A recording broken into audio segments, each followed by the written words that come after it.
El millonario se burló del enfermero pobre, pero ella era un cirujano renombrado.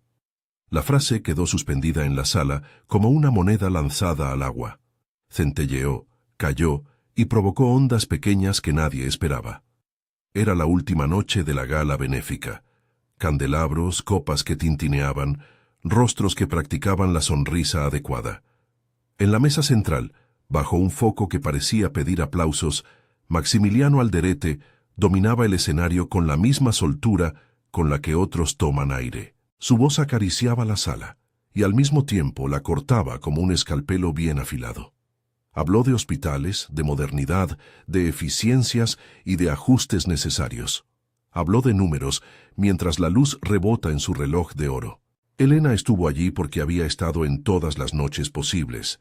Doble turno en urgencias, descanso robado y 2 entregas extra en la cafetería del hospital. Hacía años que su vida funcionaba en deuda y cuotas. Cada jornada era una pieza más en la torre que intentaba sostener la salud de su abuela Mercedes. No tenía un traje de gala, llevaba el uniforme gris de la casa de salud, la identificación pegada con cinta, los zapatos limpios a fuerza de muchas limpiezas. Había aceptado servir en la gala para ganar unas monedas y, sobre todo, para no dejar sola a Mercedes esa noche en la sala de espera de la sala de diálisis. Cuando Maximiliano elevó la voz para comentar sobre personal innecesario, la sala rió en segundo plano, complaciente. Con una sonrisa medida, señaló discretamente a un grupo de asistentes en la puerta, médicos, técnicos y los trabajadores a los que él veía como gastos. Sus palabras fueron un cuchillo vestido de seda. No podemos seguir sosteniendo estructuras que consumen sin producir. Hay que optimizar. Y francamente algunos, por bien intencionados que sean, cumplen un papel que hoy llamamos prescindible. Desde su puesto, Elena sintió el calor habitual de la indignación, ese fuego contenido que no siempre tiene sitio para arder.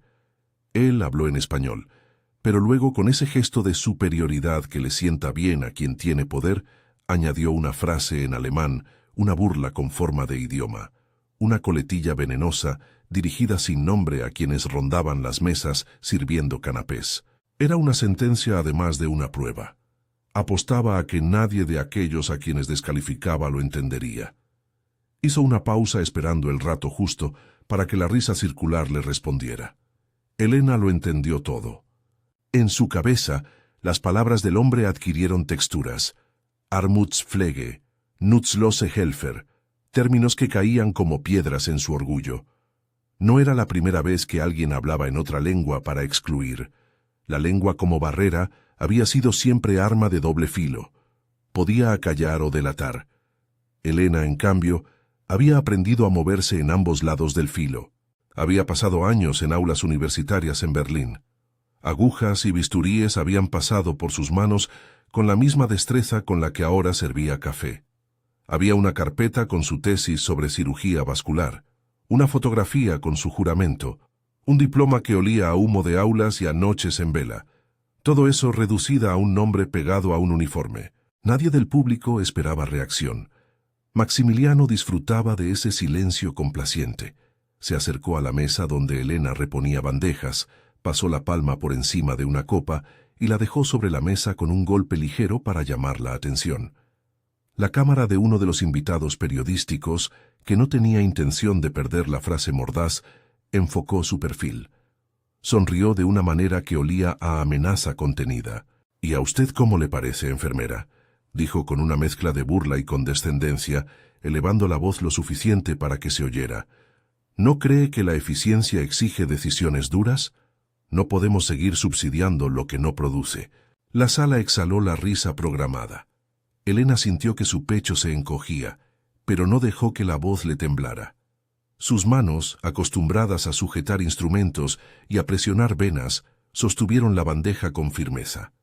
La palabra enfermera le sentó como un guante de hierro. No era una negación, era un intento de reducirla a un rol menor, de borrarle la formación que le costó tanto. Ella, en silencio, dejó la bandeja y puso la mano sobre una servilleta.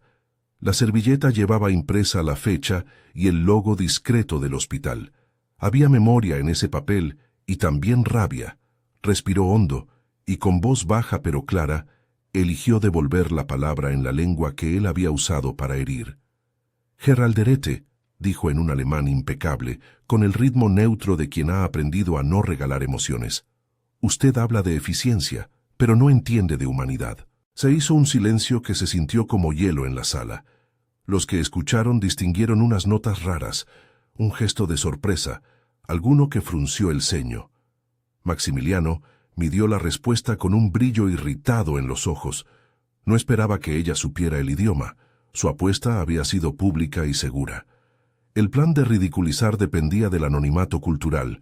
Ella, por apariencia, era la figura social más desechable en ese salón, pero ella lo había roto desde la lengua. «Ah», replicó él fingiendo sorpresa. «¿Y desde qué posición habla usted de humanidad? ¿Desde la de la que sirve canapés o desde la de quien realmente cree que su voz pesa?» La sonrisa lo dejó más expuesto que cualquier argumento. Elena inclinó la cabeza. Su mirada fue fija, nada teatral, apenas un eco de todo lo que había callado durante años. Sus dedos cerraron la servilleta y en un gesto que nadie tomó por agresivo, la dejó sobre la mesa. Había una precisión en ese gesto que pareció a algunos humana, a otros peligrosa. «Desde la misma posición en la que siempre he hablado», contestó en español, «desde la posición de quien pone su vida en manos de otras personas para curarlas, y desde la de quien conoce el precio de la salud cuando se cobra en fichas y no en vidas». Maximiliano inclinó el mentón con condescendencia. Rió, como para aclarar que todo no pasaba de una broma. La risa cubrió el comentario, pero en los gestos del millonario había un movimiento que no llegó al público. La mano hacia el bolsillo, la mirada que buscó confirmación en un teléfono. Era un pulso que Elena no dejó de ver. Lo que siguió fue más cruel por su cálculo. Al terminar la gala, mientras la prensa compartía fotos de la noche y los donantes brindaban por su generosidad, alguien subió a redes sociales un fragmento del mensaje de Maximiliano. El clip mostraba su gesto, sus palabras y en el cierre el epíteto lanzado hacia el personal: gastar en enfermeros pobres. La frase fue un resorte que hizo que las ruedas de la maquinaria mediática comenzaran a girar. Quédate hasta el final para saber por qué una burla terminó en justicia. Después de la gala, las cosas volvieron a la rutina con una plasticidad punzante. Maximiliano volvía a su mundo de salas acristaladas y consejos de administración. Elena regresó al pasillo iluminado por neón del turno de noche. Los mundos no tenían por qué encontrarse, y sin embargo lo habían hecho en un punto tan pequeño y doloroso como una frase pronunciada en otro idioma. En el trayecto en colectivo, Elena repasó la escena sin urgencia, casi como si hiciera un inventario de las sensaciones, el temblor de la servilleta, la cara de Mercedes en la memoria, el tacto del metal de las copas. Pensó en cómo había llegado ahí. Había una foto en la pared de la cocina de su casa, un retrato en blanco y negro de su madre con la ciudad de fondo, la boca abierta en una risa que parecía impulsar la foto hacia adelante. Rosa siempre había sido la brújula de la familia. Cuando Elena tenía 9 años, Rosa le enseñó a pronunciar palabras en francés como si fueran caramelos. Mercedes, con las manos todavía sanas entonces, le alquiló tardes a la gramática, para que Elena no olvidara que había un mundo mayor al que podían asomarse con la lengua. Más tarde, la universidad. Más tarde, Berlín y una bota negra arrastrando tardes de estudio, una tesis, quirófano, noches en vela sosteniendo el aprendizaje con cafés de máquina. Después, la decisión que cambió todo: quedarse. No es lo mismo ser buena que ser vista como tal. Elena lo supo cuando la política del hospital tomó una curva hacia lo pragmático y menos humana. Aprendió a no levantar demasiado la cabeza. Los papeles se trenzaban y había nombres que no convenían.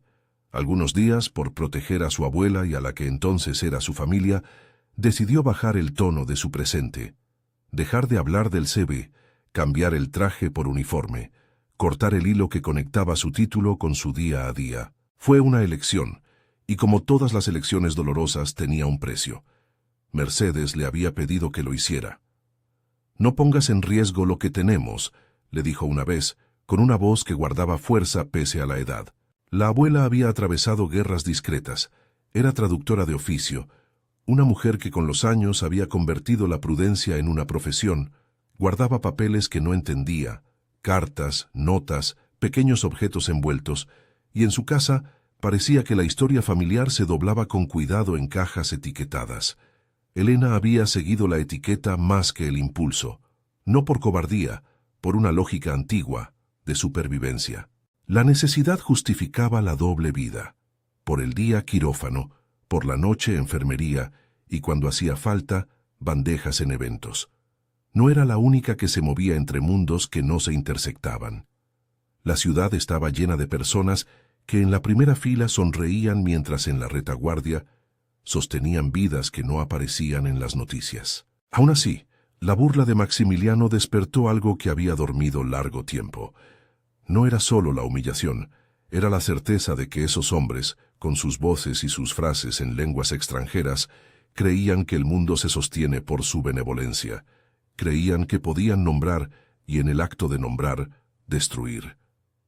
Elena sintió en la misma noche que la lengua podía ser un arma que la había atacado, pero también una llave para abrir puertas cerradas por orgullo. Volvió al hospital en la madrugada. Las luces blancas olían a limpieza y a cansancio. Mercedes la esperaba con un vaso de té y la mirada que ya no preguntaba, solo reconocía.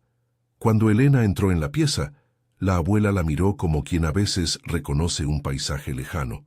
«¿Qué ocurrió?», preguntó Mercedes, como si supiera que algo en la piel de su nieta estaba cambiado. Elena dudó un instante, no porque necesitara ocultar el incidente, sino porque había venido aprendiendo a traducir su vida en palabras que no crearan ruido innecesario.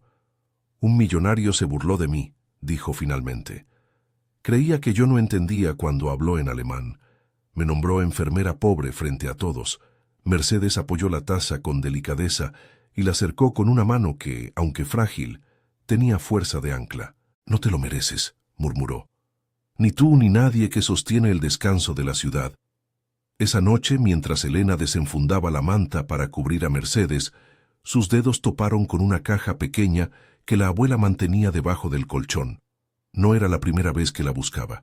La caja tenía la costumbre de aparecer cuando la vida pedía certezas. Mercedes notó el gesto, sonrió como quien reconoce la iniciativa de otra época y con un soplido suave dejó que la nieta abriera el candado. Dentro había papeles, algunos doblados, otros metidos en sobres, documentos viejos, un pasaporte con un sello que parecía de otra vida, una carta con la tinta un poco corrida, un recorte de periódico amarillento y una fotografía de una mujer joven, rosa, con un paraguas en una calle empedrada. La foto olía a lluvia. «Siempre supe que vendría el día», dijo Mercedes con voz neutra. «No quería que lo supieras en medio de insultos». Elena tomó la carta y el pasaporte con la respiración contenida. Sus ojos recorrieron el nombre y la fecha, y por un segundo la habitación fue un túnel de posibilidades. El pasaporte tenía una filiación distinta, una identidad tomada en otro país. La carta estaba doblada con una caligrafía que ella recordaba de su infancia, trazos firmes, una inclinación en la letra que siempre significó valor. Hacia el final había una frase apenas visible: «Si alguna vez tu seguridad corre peligro, huye. Yo te buscaré desde la orilla que sea». La firma llevaba un nombre, y al lado dibujada con tinta, una pequeña torre que podría ser la silueta de un lugar europeo. No había explicaciones completas, pero había pistas. Mercedes no hablaba mucho de lo que había ocultado durante años. Era su forma de proteger a Elena. Había retazos, cartas guardadas de un hombre llamado Aurelio, un nombre que Elena escuchaba con frecuencia en sus recuerdos, y menciones a promesas incumplidas. Hasta esa noche todo había sido fragmento. Ahora, bajo la lámpara, esos fragmentos empezaban a ser mapa. El día siguiente trajo ecos inesperados. El clip de la gala, la frase de Maximiliano, había corrido por redes sociales. Algunos comentaban, otros compartían con velocidad. No faltaron los que celebraron la visión empresarial. No faltaron tampoco los que defendieron al personal sanitario con furia justificable. En la pequeña red de trabajadores del hospital, La anécdota llegó en un murmullo que retumbó como viento en una ventana. La dirección del hospital, siempre atenta a la cámara, publicó un comunicado sobre el compromiso con el personal, un gesto tibio que no tocó la cosa de fondo, la privatización que Maximiliano insinuaba. Esa misma tarde, mientras reorganizaba expedientes, Elena recibió una llamada. Era una voz neutra que preguntó por la enfermera que habló en alemán en la gala. Invitada a presentarse en administración, escuchó con esa calma que había aprendido. La invitación tenía una tonalidad casual, pero con la firmeza de quien trae una orden. En la oficina, la gerente interina Sofía Miranda, un rostro que siempre parecía dudar entre la prudencia y la ambición, la miró con una mezcla de incomodidad y deber. «Hemos recibido varias quejas de asistentes», dijo Sofía con diplomacia. «El hospital no desea controversias en estos momentos. Entendemos el cansancio, Elena, pero también debemos cuidar la imagen. Sería mejor que descansara unos días. No es una suspensión, solo una licencia temporal». La palabra temporal cayó como una venda. Elena sintió que algo en su estómago daba un vuelco impreciso. No había evidencia legal de despido ni de injusticia formal, pero la intención de apartarla existía. Sofía habló de equilibrio, de tiempos y de procedimientos. Elena recordó la mirada de Maximiliano cuando la nombró. La memoria fue una línea recta que llegó hasta la oficina. «¿Van a pagarme?», preguntó con voz medida. Sofía titubeó. No era una administradora de causas, era una administradora de riesgos. «Se le abonará la parte correspondiente. Disculpe la molestia, es mejor así». Al salir, Elena vio en la pantalla del móvil notificaciones que parecían mosquitos, mensajes privados, llamadas perdidas, un correo con un asunto frío. Revisión de conducta. Entre ellas, uno de número desconocido que contenía una frase que cortó su respiración. «Cuida a tu abuela, es lo único que te queda». No era una amenaza explícita, era una soga invisible que se tensaba. Esa misma noche, en la cocina, Mercedes la miró con una mezcla de advertencia y cansancio. «Es posible», dijo la abuela con pausas, «que su nombre y el de tu padre hayan quedado demasiado cerca de cosas que no convienen». Elena apretó la carta contra el pecho. La papelera en el piso parecía contener todas las cifras que alguna vez le dijeron que midieran una vida. Hacía falta un mapa más claro que el que ahora tenía. Si alguien quería comprar su silencio, tenía que tener pruebas. Si alguien quería destruirla, también debía presentarse con evidencias. Por eso, a la mañana siguiente, sin decir nada, Elena fue a lo que quedaba de su archivo personal. Había carpetas en un cajón cerrado con llave. En una de ellas, su tesis. En otra, los certificados de prácticas y una carta de recomendación de un jefe que alguna vez le había enseñado a no plegarse frente al maltrato institucional. Sacó los papeles, los repasó como si fueran piezas de un rompecabezas con una sola figura: demostrar, no para vanagloria, sino para una defensa. Mientras tanto, en los pisos altos de vidrio, Maximiliano sabía que el contacto con la prensa había sido calculado. Sonrió a su equipo y dijo que una persona no podía sacrificar millones por sentimentalismos. Para él, la gala era un trofeo, exposición, promesas y también la siembra de una idea. Su propósito no era solo económico, era simbólico. Señaló la necesidad de limpieza en el hospital, repitió su mantra sobre eficiencia y marcó en un cuaderno los nombres de los que, a su juicio, podían entorpecer sus planes. Sus agendas eran frías y exactas. En ellas había operadores, contactos en la prensa y abogados dispuestos a convertir insinuaciones en actos fácticos. No obstante, nadie en su mesa esperaba la insistencia de una enfermera que hablaba varios idiomas, ni el posible enredo de una familia con papeles viejos. Nadie esperaba que esa servilleta de vuelta tuviera la fuerza de abrir un candado. Esa misma tarde, Elena encontró en su buzón un sobre sin remitente. Dentro, una foto recortada de ella misma en la gala, con un círculo hecho a mano alrededor de la servilleta que había dejado sobre la mesa. En el reverso, con letra apurada, una sola línea: «Baja la cabeza o perderás más que tu trabajo».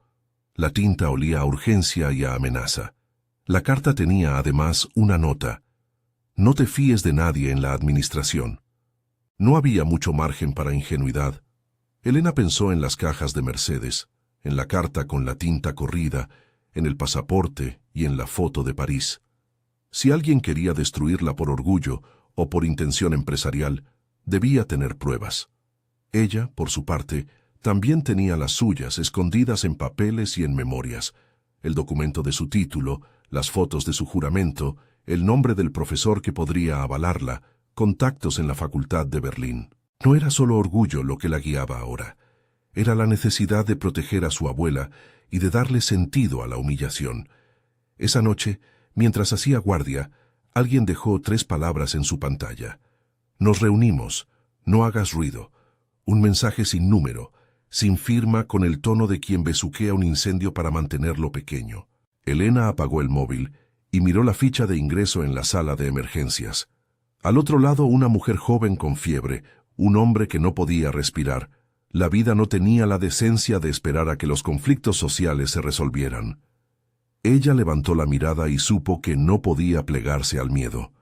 No por heroísmo irracional, sino por un cálculo simple.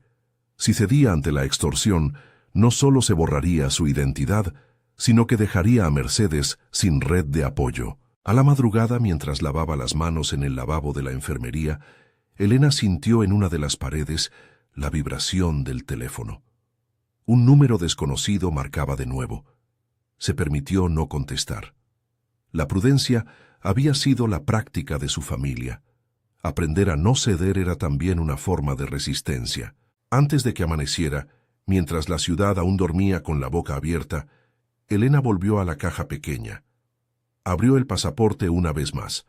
La fotografía mostraba los días de Rosa en la ciudad extranjera, un sello, una dirección parcial en la que se lee Mont y una nota a lápiz que decía: si la búsqueda comienza, mira donde las luces son más claras. No era una certeza completa, era una pista que quemaba igual. En el fondo, Elena comprendió que la humillación del millonario había sido la chispa que encendía una serie de puertas cerradas. Si alguien pretendía hacerla desaparecer con palabras, entonces era hora de usar las palabras y los papeles para encontrar la verdad. No como venganza, sino como reparación. Para eso necesitaba aliados.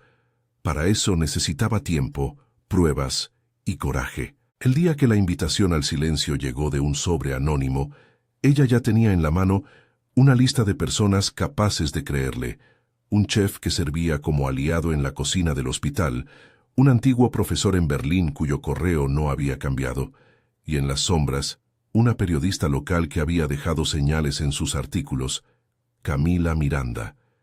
Ella había escrito meses atrás sobre privatizaciones encubiertas en la ciudad. Elena no la conocía, pero sabía que alguien que miraba hacia la corrupción sin dejarse comprar existía. Mientras tanto, Maximiliano terminaba la tarde con un brindis por la visión empresarial en su despacho acristalado. Su voz era la misma que había usado en la gala, segura. No veía la servilleta en la mano de una enfermera. No atendía a la caja bajo el colchón. Sin embargo, su teléfono sonó con una notificación que un asistente le mostró entre bastidores.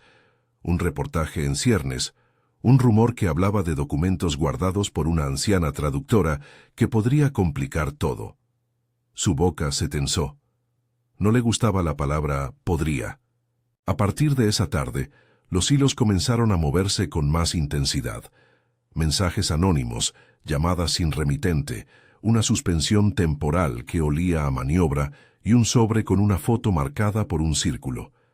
Elena quedó en tierra de nadie, entre la humillación pública y la necesidad íntima. Afuera la ciudad seguía su curso, pero en su pecho algo se había puesto en marcha que no permitiría que la palabra pobre sellara su destino. Al otro lado de la ciudad, la abuela cerró sus ojos como quien sabe que las historias de la familia están por desdoblarse. Mercedes había guardado sus papeles con la misma delicadeza con la que guarda una herida. Sabía que el tiempo había puesto sobre su mesa la palabra decisión. Sabía también que su nieta no estaba dispuesta a desaparecer. Había pasado años traduciendo leyes y cartas, y ahora Más que nunca, esas traducciones debían convertirse en pruebas. Cuando la madrugada terminó y el día comenzó a deshacer las sombras, Elena recibió un último mensaje que hizo que todo su cuerpo se tensara. Una dirección, un café en Montmartre y una foto borrosa de una mujer que podía ser su madre. Al pie, una sola palabra: búsqueda. Junto a la foto, otra notificación. Esta vez un archivo adjunto con un escaneo de un viejo contrato, el nombre de Aurelio y una cláusula que vincula a los Alderete con terrenos de hospitales. La línea era fina, pero si la conexión se comprobaba, no sería una simple humillación pública. Sería la pieza de un engranaje más grande. Elena dejó el móvil en la mesa y miró a Mercedes. La abuela abrió los ojos, como quien da permiso sin pronunciar palabra. El horizonte no estaba claro, pero ya no cabía retroceder. Fuera, en algún despacho de vidrio, Maximiliano sonrió aún sin conocer la escala del problema que había creado con su desprecio. Dentro, en un cuarto pequeño, una mujer con un pasado quirúrgico y un presente de enfermera cerraba un puño con decisión. La palabra pobre, pronunciada con desprecio, había encendido el primer eslabón de una cadena que prometía exponer mucho más que una humillación. Elena tomó su abrigo. No iba a buscar pelea por vanidad. Iba a buscar la verdad. Iba a buscar a la mujer de la foto y a las hojas que demostraban lo que el millonario pretendía esconder. Iba a salvar a su abuela de la lógica de los que creen que la salud es mercancía. Pero no estaba sola. En la ciudad, alianzas aún por fraguar comenzaban a percibir la señal. Un chef que sabía guardar secretos, una periodista con olfato para lo que hiere a los débiles, y una abuela traductora que había hecho de su silencio una fortaleza. Mientras cerraba la puerta del apartamento, Elena sintió el frío de la noche en la cara y la certeza de que la guerra, si se la podía llamar así, no sería de gritos, sino de papeles, testimonios y coraje. Apenas una hora después, su móvil vibró con otra notificación. Un mensaje sin remitente, que contenía 2 líneas y una dirección IP encriptada. No había amenazas directas esta vez, solo una última advertencia. Cuidado con lo que sacas a la luz. Lo que toca a los Alderete duele de verdad. Elena se quedó con el teléfono en la mano, la luz azul sobre los dedos. Afuera, los faroles se reflejaban en charcos de lluvia. Dentro, la foto de su madre y la caja de Mercedes eran ahora un mapa incompleto que pedía completarse. La humillación del millonario ya no era un episodio aislado. Era la llave que abría una puerta hacia el pasado de su familia y posiblemente hacia una trama de corrupción que alcanzaba más alto de lo que imaginaba. Respiró, guardó el teléfono y por primera vez en años tomó una decisión clara. No aceptaría el silencio comprado. No vendería su dignidad por tranquilidad. Sabía que aquella decisión tenía un precio, pero también sabía otra cosa. El precio de callar podía ser la pérdida de todo lo que amaba. La noche terminó con el sonido de la lluvia y un plan que se armaba en voz baja. Elena dejó la carta de Rosa sobre la mesa, con el pasaporte al lado y la fotografía de Montmartre abierta como una promesa. En la ventana, la ciudad brillaba con luces que parecían pequeñas certezas. Ella se prometió a sí misma que cada paso sería documentado, que cada testimonio tendría un soporte, que cada palabra tendría un respaldo. Por primera vez desde la gala, la humillación no la dejó paralizada. La convirtió en impulso.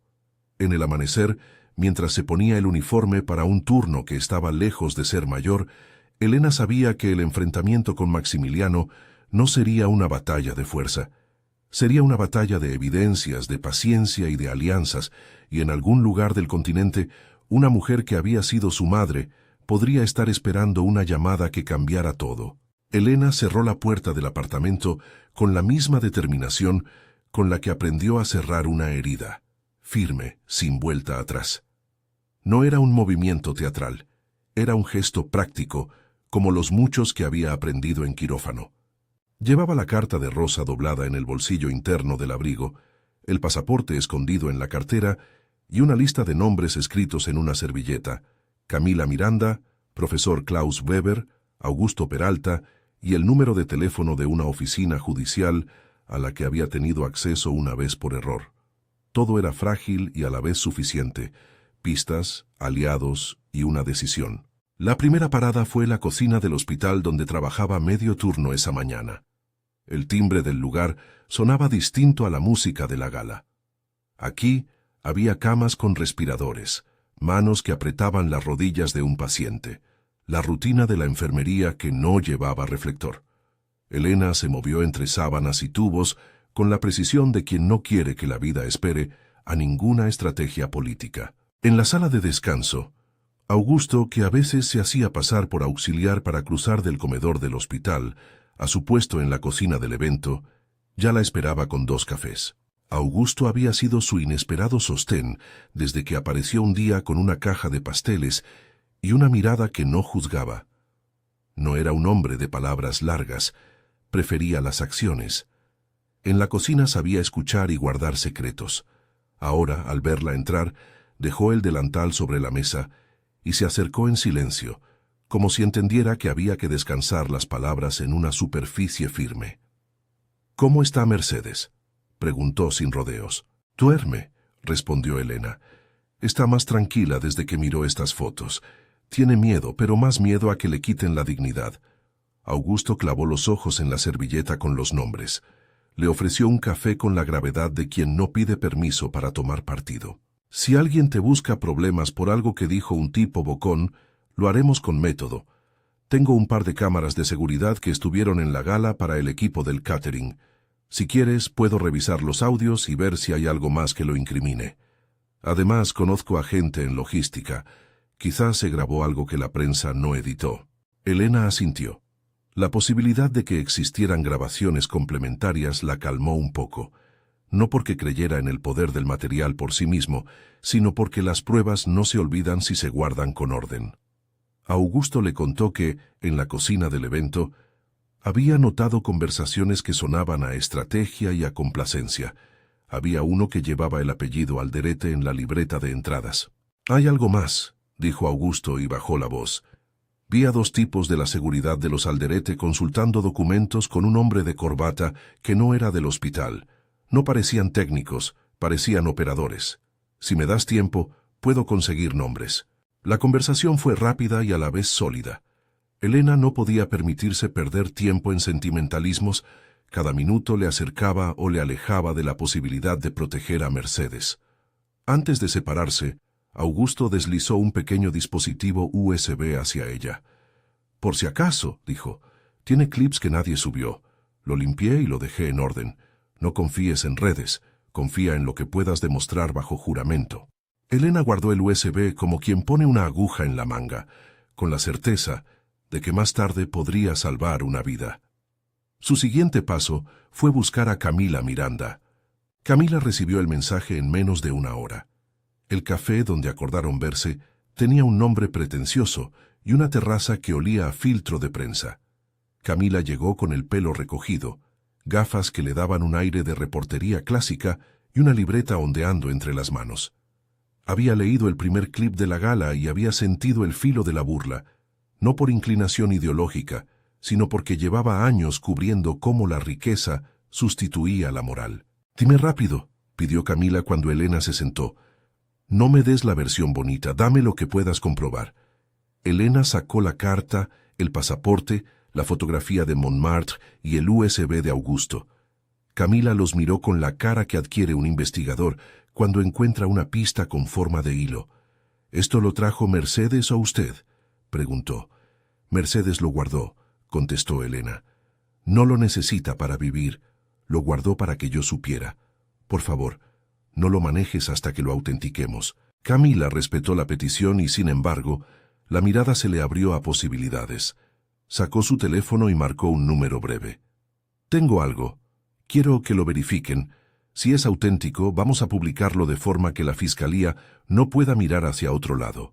El primer movimiento táctico fue sencillísimo y a la vez difícil: verificar la autoría de los documentos y la autenticidad del pasaporte. Camila llamó a un colega en la sección internacional que conocía un laboratorio de documentos que trabajaba con embajadas para certificar sellos. Elena, por su parte, buscó en la memoria el nombre de Klaus Weber, su profesor en Berlín. Tuvo que buscar entre mails antiguos y lo encontró en una bandeja de correos guardados. El profesor había contestado una felicitación años atrás. Marcó el teléfono con la esperanza de que la memoria de los otros no se hubiera convertido en indiferencia. «Profesor Weber», dijo cuando contestó, «soy Elena Navarro. No sé si me recuerda, fui alumna suya en la clínica de Charité». Hubo una pausa, y luego una voz cálida que la reconoció por el acento en el nombre. «Elena, por supuesto que te recuerdo. Siempre escribías con precisión. ¿En qué puedo ayudar?». Ella le explicó. Necesitaba confirmar que un nombre en una tesis, un sello y una referencia bibliográfica eran auténticos. El profesor aceptó enviar un correo con una nota oficial. Confirmaría si la tesis y el currículo se correspondían con registros universitarios. Era una ancla. Con ese respaldo, Camila podría colocar las piezas del rompecabezas y presentar ante la fiscalía un paquete difícil de desechar. Mientras tanto, Maximiliano, en su despacho de cristal y cuero, no dormía tranquilo. La noticia de que alguien había recogido el clip se había convertido en un problema mayor. Su equipo le había asegurado que sería un episodio pasajero, pero ahora un reportaje empezaba a tomar forma y la mención de contratos con hospitales, un viejo contrato firmado por alguien llamado Aurelio que figuraba en un archivo antiguo, despertaba interés legal. Llamó a Fernando Castillo, su abogado corporativo, con un tono que mezclaba rabia y cálculo. «Quiero que esto desaparezca», dijo Maximiliano. «No lo quiero en primera plana, vuélvanlo irrelevante». Fernando, con la pulcritud de quien trabaja con riesgos, sugirió una estrategia: desacreditar a la fuente, extender ofertas públicas y privadas y, si hacía falta, presentar acciones legales por difamación. El consejo fue frío: quemar la credibilidad de la víctima antes de que el tribunal pueda oírla. Pero Maximiliano no supo que fuera de su cristal, la víctima tenía una alianza que no entraba en el libreto de desprestigio: la prensa con ética y la abuela con papeles. Sofía Miranda, la gerente del hospital, vivía en esa cuerda entre el deber y el miedo. Había accedido a apartar a Elena por una licencia temporal porque no quería convertirse en blanco de represalias tanto de los directores del hospital como del magnate. Ahora, con la evidencia de que la privatización que proponía Alderete tenía vínculos oscuros, la apuesta de Sofía se volvió otra cosa. Su ambivalencia pasó a ser conciencia. No fue una conversión espectacular. Fue el peso de ver a una mujer con papeles que no le pertenecían ser humillada. Sofía envió en secreto un correo a Camila con un archivo, una copia de una minuta en la que se hablaba de readecuación de servicios y de opciones de cesión de inmuebles a favor de un tercero. Fue un gesto peligroso, pero también valiente. Sofía lo justificó en su conciencia. Era la única forma de proteger a los pacientes. Camila recibió el archivo y, sin revelar la fuente, decidió que la evidencia tenía que llegar al despacho fiscal. La fiscalía actuó con sorprendente rapidez. Quizá fue la mezcla del reportaje en gestación, las copias de contratos y la reclamación de la dirección del hospital por transparencia, lo que movió a un fiscal con nombre: Adrián Rivas, un hombre de pelo canoso y mirada firme, que veía en los casos de salud pública la posibilidad de defender algo que tenía nombre: bien común. Rivas pidió un primer paquete probatorio y, tras revisarlo, solicitó una orden temporal de embargo sobre ciertas cuentas vinculadas a la Fundación Alderete, además de una autorización judicial para revisar cajas de seguridad relacionadas. La orden fue un golpe que nadie esperaba en la casa de los privilegiados. Para obtenerla, Camila y la fiscalía presentaron la copia del contrato firmado por Aurelio, según la documentación de Mercedes, el pasaporte y la carta de Rosa que mencionaba una promesa incumplida, y las grabaciones que Augusto había recuperado. Sumaron además la nota de reconocimiento del profesor Weber sobre las credenciales de Elena. Las piezas, colocadas con paciencia, se convirtieron en patrón. En la mañana del allanamiento, la ciudad amaneció con un cielo blanquecino. La clase alta se sorprendió y la prensa se alineó frente al edificio Alderete con lentes y micrófonos.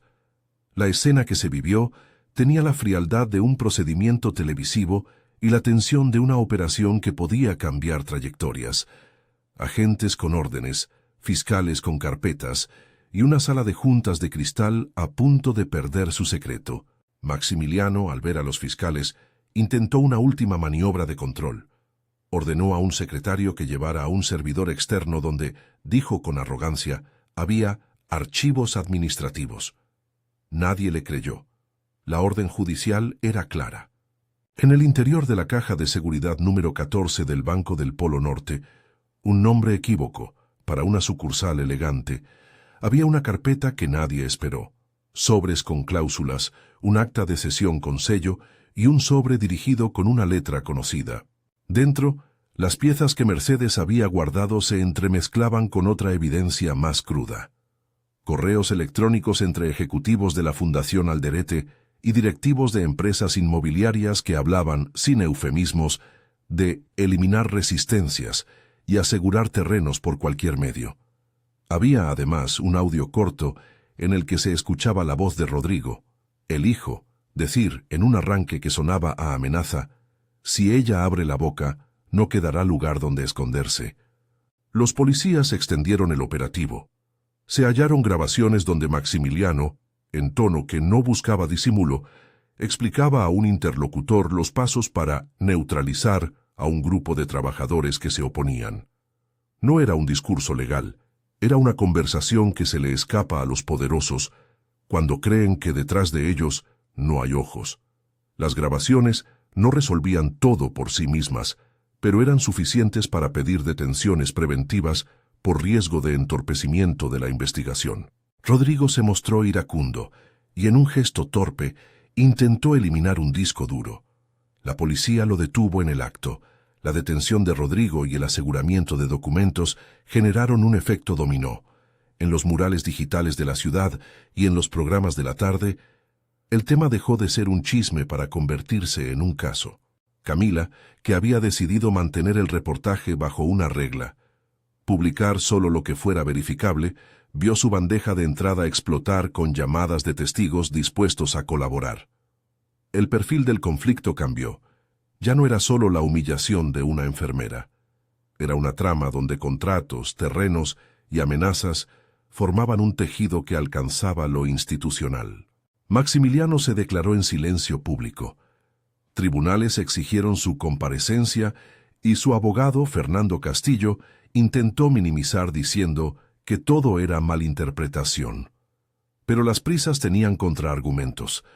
Documentos que indicaban maniobras para la cesión irregular de terrenos hospitalarios y un acta con la firma de Aurelio que vinculaba a los Alderete con la compra de los predios. Esa acta, que Mercedes había guardado y entregado como pista, se convirtió en prueba documental clave para la Fiscalía. Mientras la investigación avanzaba, Elena sintió que la red se cerraba alrededor de algo mayor de lo que imaginó. No era simplemente que un hombre poderoso había humillado a una trabajadora. Era que aquel desprecio respondía a una arquitectura que veía a la salud como un negocio y a las personas como números. Su rabia se transformó en una fuerza metódica. Exigió que todo se hiciera con legalidad, que cada documento tuviera cadena de custodia, que cada declaración se registrara en acta. No buscaba venganza, buscaba que la estructura que permitía la burla no siguiera operando.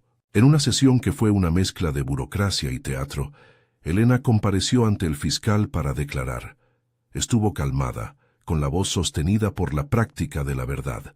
Contó lo sucedido en la gala, describió la frase en alemán y detalló su vida profesional sin grandes adornos. Dijo con la misma sencillez de un parte médico que había formado su vida entre quirófanos y guardias y que por proteger a su familia había decidido bajar el perfil. La Fiscalía cotejó sus documentos. La confirmación del profesor Weber llegó en un correo oficial y los sellos del pasaporte fueron verificados. La verosimilitud de su versión se consolidó. Después de la declaración no todo fue brillo. Llegaron represalias, llamados anónimos, mensajes que insinuaban que Mercedes podría perder el turno en la clínica privada donde hacía diálisis si Elena seguía con el caso. Elena tuvo que sostener la certidumbre de que la denuncia era un bien mayor. Fue entonces cuando Sofía dio un paso que pocos esperaban. Se presentó en la casa de Elena con un sobre. En su interior, un informe que había pedido en secreto, auditorías internas que mostraban irregularidades en las licitaciones relacionadas a Alderete. «No puedo decir que haga esto por valentía», murmuró Sofía. «Lo hago por los pacientes. Al hospital le debemos más que a los financistas». El gesto fue pequeño pero decisivo. Sofía no se convirtió en heroína de la noche a la mañana. Se transformó con su aporte en una pieza práctica que hizo más difícil para Alderete sostener la narrativa de victimización que pretendía montar. Con cada nueva prueba, los abogados de Maximiliano intentaron una estrategia de ataque: desacreditar a los testigos, cuestionar la autenticidad de documentos y presentar denuncias cruzadas. Pero la acumulación de pruebas era pesada y metódica. Contratos, correos, grabaciones y la carta de Rosa que decía, en líneas que a Elena le dolían de la memoria, que si la búsqueda comenzaba, debía mirar donde las luces son más claras. La Fiscalía entonces pidió la apertura de una investigación más amplia sobre la Fundación Alderete, y el juez, ante la evidencia, dictó medidas cautelares que incluían prohibición de salida del país y embargo de cuentas. La reacción de la opinión pública fue compleja. Hubo quienes defendieron a Maximiliano como empresario visionario que apenas cometió un error de lenguaje, y otros que vieron en su conducta una muestra de impunidad estructural. Pero la historia no terminó en tertulias.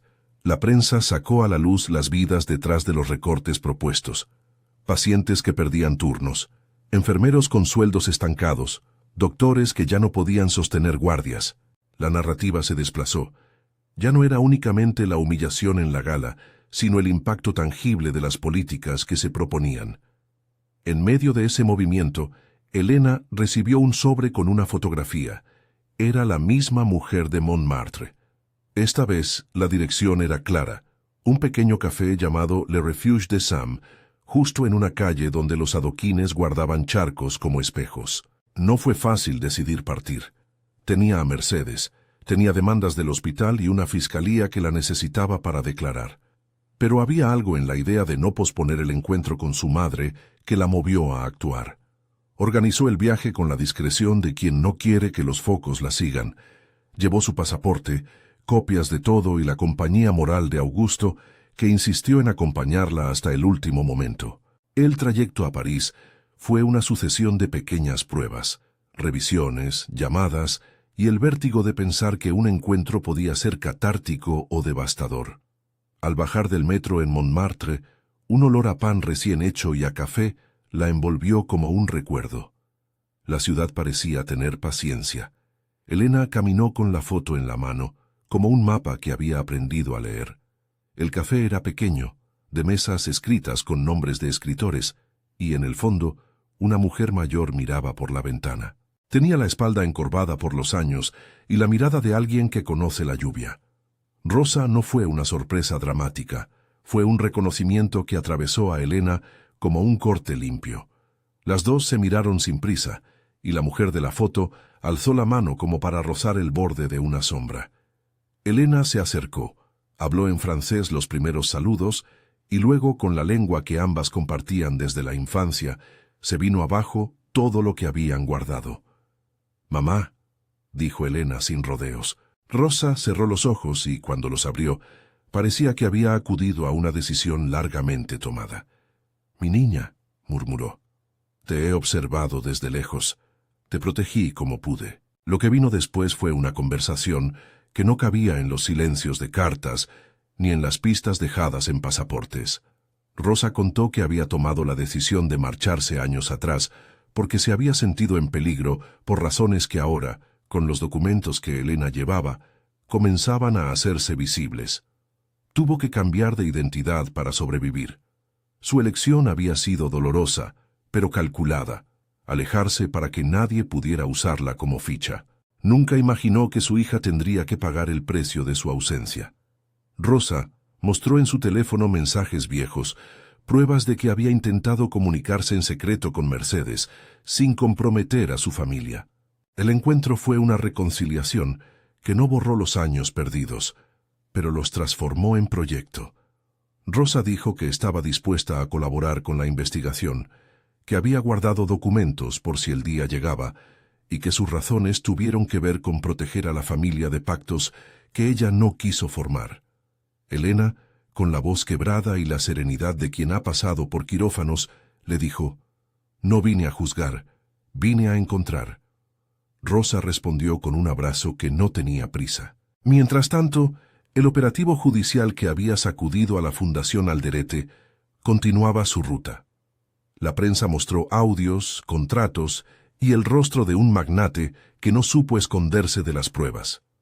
En un giro que nadie pudo prever del todo, apareció una grabación en la que un antiguo asesor financiero de la Fundación, arrepentido, detallaba maniobras de desvío de fondos y la compra de terrenos mediante empresas pantalla. El hombre, con nombre y apellido, ofreció su testimonio a cambio de protección. Ese testimonio fue la pieza que permitió a la Fiscalía construir imputaciones más concretas. La estrategia de la defensa fue entonces presionar por extralimitación, alegar manipulación y difamación, pero la acumulación documental no dejó espacio. La Fiscalía pidió medidas cautelares más severas y en una audiencia llena de cámaras, la jueza ordenó la incautación de activos sospechosos y la prisión preventiva de Rodrigo por riesgo de fuga y por obstrucción a la investigación. Maximiliano, por su parte, quedó con medidas de restricción que limitaron su movimiento y su capacidad de manejar los negocios hasta que se resolviera la investigación. En medio de esas certezas judiciales, Elena vio cómo la vida cotidiana volvía a su ritmo, pero no sin marcas. Mercedes seguía con sus turnos de diálisis y su ancla de vida. La abuela le pidió no exponerse más de lo necesario. Le recordó, con la calma que daba la edad, que la paciencia también es forma de coraje. Elena escuchó y sin ostentación siguió concretando la estrategia. Dar prueba por prueba, testimonio por testimonio, para que la justicia tuviera algo más que palabras. La exposición pública del caso generó otros efectos. Los municipios que habían negociado con la Fundación Alderete vieron reclamar sus contratos. Un par de concejales empezaron a pedir auditorías. La presión social, que había iniciado en un clip de gala, se transformó en una exigencia concreta: transparencia y reparación. No fue un proceso lineal. Hubo retrocesos, maniobras de desacreditación en programas sensacionalistas y un lobby intenso para desacreditar a los fiscales. Pero la cadena de custodia y la verosimilitud de las pruebas fueron fuertes. En uno de los momentos que la prensa llamó «la tarde de las confesiones», apareció un video, grabado por error en una reunión privada, en el que un ejecutivo, nervioso, mencionaba la intención de invisibilizar determinados contratos. No fue una confesión directa de Maximiliano, pero sí una conversación que, sumada a otras evidencias, reforzó la hipótesis de la Fiscalía. La cadena interpretativa del caso se construyó en la lógica de sumar signos, documentos, testimonios y grabaciones que apuntaban a la misma dirección. La presión mediática y judicial tuvo también un efecto catalizador en las instituciones del hospital. Un comité de emergencias convocó a una sesión pública para revisar los contratos y evaluar la continuidad de una eventual privatización. El ambiente fue tenso. Representantes de la comunidad, médicos, enfermeros y directivos se sentaron en una mesa alargada. Elena, invitada por la comisión, habló con la calma de quien pide que las decisiones sobre salud no se transformen en negocios. «No estamos en contra de la modernización», dijo. «Estamos contra la idea de que la modernización se haga a costa de las vidas que aquí llegan. La salud pública no puede ser un apéndice a la especulación». Sus palabras tuvieron la precisión de una sutura. No insultaron, no atacaron, pidieron cuidado. La sala respondió con aplausos tibios, pero suficientes. La decisión política de frenar la privatización llegó en forma de voto de la mayoría de la comisión, que aceptó una auditoría independiente y la constitución de un fondo solidario para sostener los servicios más vulnerables. No fue la victoria final, pero sí el cierre de un capítulo. El hospital no sería vendido sin debate público.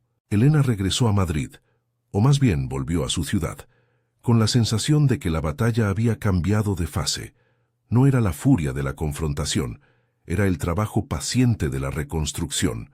La Fiscalía continuaba su labor y el proceso penal iniciaba su camino. Las acusaciones eran serias, posibles delitos de cohecho, obstrucción y maniobras de corrupción. En paralelo, la litigación civil por parte de la comunidad y las demandas por daños empezaban a sellarse. En lo personal, Elena vivió la reconciliación con Rosa como una reconstrucción lenta. Rosa contó cómo, desde París, había seguido lo que ocurría en casa por medio de cartas disfrazadas y de amigos que, ocasionalmente, cruzaban mensajes. Le explicó que se fue para protegerlos y que la distancia había sido un resguardo. Elena comprendió la complejidad del gesto y aceptó las razones sin exculpar a nadie de la falta de presencia. En el reencuentro hubo una reparación que no borró el pasado, pero lo resignificó. Rosa y Mercedes en esa trama se volvieron a pensar como sostén una de la otra. Los días posteriores trajeron audiencias preliminares, citaciones y la publicación de documentos en los que aparecía la firma de Aurelio junto a cláusulas que favorecían a la Fundación Alderete. Esa firma, que parecía un nombre más en una maraña de papeles, ahora tenía peso. Demostraba un vínculo histórico entre la familia y las decisiones que afectaban el hospital. Con la corroboración de peritos y testigos, la Fiscalía pudo presentar un expediente que despertó la atención de un juez. En la sala del juzgado, Maximiliano compareció con la misma seguridad que usó en eventos, pero con la máscara tenue que todo poderoso pone cuando siente que la estructura que lo sostiene se tambalea. Los alegatos de la Fiscalía fueron técnicos, con la claridad de quien arma un caso piedra por piedra. Se explicó cómo se habían estructurado algunas maniobras de cesión y se mostró con diagramas la interconexión entre Empresas Pantalla y la Fundación. La defensa intentó erosionar testimonios y presentar la operación como mera gestión empresarial. La disputa, por tanto, dejó de ser un intercambio de insultos y se transformó en una contienda por pruebas. En paralelo al proceso judicial, Elena y Camila trabajaron en un plan para sostener una iniciativa que empezó a nacer desde el dolor, una escuela de idiomas y servicios de apoyo para trabajadores de la salud que hubieran sido invisibilizados por las políticas de austeridad. La idea tenía un nombre provisional, Escuela Rosa y Mercedes. No era un plan grandilocuente, era el deseo de convertir el agravio en legado. Reúne fondos por donaciones pequeñas, eventos solidarios y la organización de cursos gratuitos. La propuesta nació de la convicción de Elena de que el idioma había sido arma y llave. Permitir que otros aprendieran a usarlo sería dotarlos de poder. La creación de la escuela fue también una estrategia social. Transformar la atención pública en una forma de reconstrucción. Camila escribió un reportaje que no solo relató la caída del magnate, sino que habló de las vidas que estaban de por medio. Pacientes, trabajadores y familias. El texto fue contundente. No buscaba hacer sangre. Buscaba mostrar cómo una burla había sido la punta de un iceberg. El final del proceso judicial no fue inmediato. Hubo apelaciones, audiencias y trámites que alargaron la espera. Sin embargo, la maquinaria legal educativa y periodística había logrado algo esencial. El caso dejó de ser un episodio aislado y se transformó en un precedente. Varias ONG y organizaciones de salud pidieron mayor fiscalización de las relaciones entre fundaciones privadas y servicios públicos. En algunas escuelas, el caso se usó como ejemplo de por qué la transparencia en salud es vital. El día que Elena empezó la primera clase en una pequeña sala prestada por un centro comunitario, parecía que el tiempo se había sincronizado. Llegaron enfermeros que querían mejorar su francés, auxiliares que necesitaban talleres de comunicación con pacientes extranjeros y jóvenes que buscaban una segunda oportunidad. Rosa y Mercedes estuvieron en la inauguración con una sonrisa que era mezcla de orgullo y alivio. Augusto cortó un pequeño pastel y la comunidad trajo termos de café. No fue una ceremonia ostentosa, fue un gesto de restitución. Afuera, la justicia seguía su curso. La fiscalía presentó cargos formales en contra de Maximiliano y Rodrigo. Se ordenaron investigaciones sobre las empresas vinculadas y se adelantaron embargos preventivos. El poder, tan acostumbrado a dictar términos, tuvo que someterse a la lógica del proceso. Para muchos la caída fue simbólica, un millonario obligado a responder. Para Elena fue la confirmación de que la lucha por justicia no es un acto de venganza, sino una forma de reparación. El día que la jueza aceptó la apertura del proceso penal, Elena fue a visitar a Mercedes. La abuela la miró con la sencillez de quien sabe que las batallas importantes no se ganan con gestos escénicos. Se sentaron juntas, una con la manta en las rodillas y la otra con las manos que ya habían tomado bisturíes y bandejas. No hablaron de verdades públicas. Hablaron de cafés compartidos y de las pequeñas rutinas que sostienen una vida. «Lo hiciste bien», dijo Mercedes con voz cansada. «No por vencer a alguien, sino por no vender la historia». Elena sonrió. No había grandes frases para ese momento. Había solo la certeza de que la decisión de no aceptar dinero para silenciar lo que sabía había sido la correcta. Había pagado un precio, pero había cambiado la dirección de muchas otras vidas. En las semanas siguientes, la ciudad vio cómo los ecos de la investigación se convertían en políticas pequeñas. La comisión del hospital aprobó reformas de transparencia. El Consejo Municipal abrió audiencias públicas y la escuela de Elena comenzó a recibir donaciones modestas que ya alcanzaban para sostener un año de cursos. La historia pasó a ser, en algunos foros, un ejemplo de cómo la acción ciudadana, la prensa y la fiscalía pueden converger para frenar los abusos de poder. Maximiliano, por su lado, no desapareció de la escena pública sin lucha. Su defensa intentó presentar pruebas de mala fe y sus allegados dijeron que se trataba de una cacería mediática. Pero la acumulación probatoria impidió que el caso quedara en la nada. Los procesos judiciales siguieron su cauce, con audiencias, peritajes y declaraciones. No fue una derrota instantánea, fue un desgaste que la ley permitió documentar y discutir. El reencuentro con Rosa consolidó para Elena otra idea: que los vínculos familiares, por frágiles que se hayan quebrado, pueden reconstruirse. Rosa permaneció en contacto y en ocasiones viajó para apoyar la escuela. Mercedes se recuperó en lo anímico. La abuela volvió a reír en momentos inesperados, como quien recupera el derecho a la alegría después de una larga prudencia. En la inauguración oficial de la escuela, años después del clip que lo desencadenó todo, Elena pronunció un discurso breve que no pretendió ser épico. Habló de idioma, de dignidad y de trabajo. Dedicó la escuela a Rosa y a Mercedes, a las mujeres que sostienen silencios y que guardan documentos por si un día la verdad necesitara armas. A su lado, Camila y Augusto aplaudieron sin teatralidad. La sala estaba llena de gente que había vivido la historia desde distintos ángulos: pacientes, enfermeros, periodistas y vecinos. «Esta escuela no es un monumento», dijo Elena. «Es un lugar para aprender a nombrar lo que nos pasa y para construir herramientas que nos permitan cuidarnos. Aquí no enseñamos a vengarnos, enseñamos a sostenernos». El proyecto, que nació del dolor, se transformó en una herramienta de prevención. Se impartieron clases de idiomas, talleres de comunicación en salud y cursos de derechos laborales. La comunidad encontró en la iniciativa no solo una escuela, sino un nodo de apoyo. La caída de Alderete no fue absoluta ni inmediata, pero sí fue profunda. La fundación perdió contratos, la familia fue investigada y sus recursos quedaron sujetos a medidas cautelares. La exposición pública redujo su poder corporativo y mostró que incluso las fortunas más sólidas pueden tambalear si la ley y la sociedad se articulan. No hubo venganzas, hubo procesos. El objetivo del caso se mantuvo: reparación y prevención. En el último acto público que involucró a Maximiliano, la sala de audiencia se llenó de testimonios. Testigos hablaron con la voz de quien no quiere repetir la humillación. Entre ellos, Elena no buscó la revancha. Dijo la verdad con la honestidad de quien sabe que su lucha no es personal.